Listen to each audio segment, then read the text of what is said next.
khona into engangayibona ngelinye ilanga eyangivezela esinye isithombe ngezinto thina esisuke siy'tshela ukuthi zizona singayinaki kanti zijulile kunalokho thina esisuke sikubona. Mina ngake ngathola ukuthi kanti ephushini into eyenzeka ephushini into esuke yenzeka ngempela empilweni, kodwa wena usukulele uyibona uphupha, kodwa futhi lento isuke yenzeka.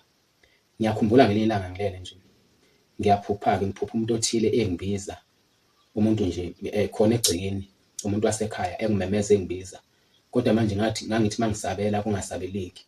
Lo muntu wangibiza waze weza kimi wazongivusa ngoba ngangilele.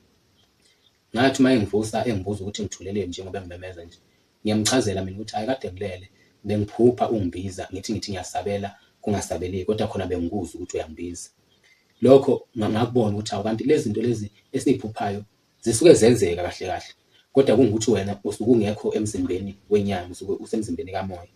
Amaphupho-ke ningakuwathatha kancane, kunamaphupho ngempela ozothatha ngokuthi wena into oyiphuphile nje kanti into ebiyenzeka ngempela.